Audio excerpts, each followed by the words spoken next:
All right, so a really mysterious document has just popped up in Indonesia.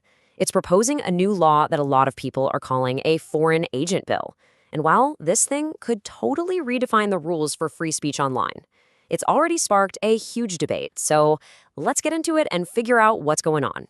Now, you gotta understand, this whole story didn't kick off with some fancy press conference. Nope. It all started with a leak. A confidential government document just appeared out of nowhere in the public eye. And right away, it caused a ton of confusion and, frankly, a lot of concern. So, what is this thing really? What's actually in this controversial bill? Why is everyone calling it a foreign agent law? And maybe the biggest question of all, where did this idea even come from? All right, let's break it all down. Okay, Section 1. This is where our investigation really begins. It all starts with the sudden appearance of this super long, 74-page academic draft. The official title is a mouthful, A Law for Countering Foreign Disinformation and Propaganda. But trust me, the way it showed up was anything but ordinary. The confusion was, immediate. So sometime in the third week of January 2026, this 74-page draft just appears. Officially, it's from the Ministry of Law. But here's the kicker. Top officials at that same ministry were saying, hey, we have no idea what this is. Some of them even claimed their names were slapped onto the document without their consent. So this wasn't just a simple leak, it was a total mystery coming from deep inside the government itself. Okay, so if the ministry that was supposedly responsible for this draft seemed completely in the dark, you have to ask, who was really pushing for it? Well, it turns out the trail leads directly to the top. Yeah, the real source of the order became clear pretty quick. When the media started asking questions, the coordinating minister for legal affairs, Yusril Mahendra, didn't beat around the bush. He said flat out, I was tasked by the president. So there you have it. The order came straight from President Prabowo himself. But here's the thing. This is not a new idea. Not at all. It's really the culmination of a political theme that President Prabowo has been building for years. I mean, he first started using that term, foreign agent, way back during the 2014 presidential campaigns. In 2025 alone, he brought it up more than 5 times in public speeches. And then, the final order to actually draft this bill? That happened at a private cabinet retreat in Hambalong on January 6, 2026, just a few weeks before the whole thing leaked. And just to give you a sense of how significant this is, think about this number. President Prabowo has reportedly used the term foreign agent over 20 times since 2014. So you see, this isn't just some random phrase he throws around. It's a central piece of his entire political narrative, a way of framing outside influence as a major, major threat. Okay, so we've traced where this bill came from, but what would this law actually do? What's inside the draft? Let's take a look at the global playbook they seem to be using. Well, the people who drafted this bill clearly did their homework. The document itself cites laws from a whole bunch of different countries as inspiration. We're talking democracies like the United States and Germany, but also more authoritarian states like Russia and Turkey. It's clear they were pulling ideas from a global playbook of this kind of legislation. But, and this is a huge but, not all of these laws are created equal. You've got 2 very different models here. On one hand, you have democratic states like the US, where these kinds of laws really got pushed forward after big foreign interference scandals like the 2016 election. On the other hand, you have authoritarian states like Russia and Turkey, where critics and human rights groups say these exact same types of laws are just used to crush domestic dissent and go after journalists.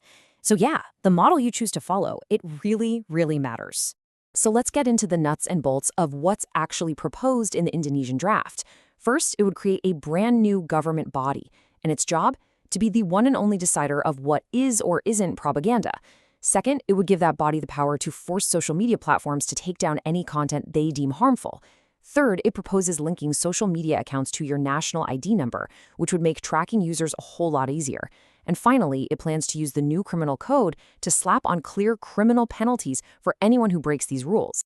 Now, as you can probably imagine, proposals like these immediately set off all kinds of alarm bells.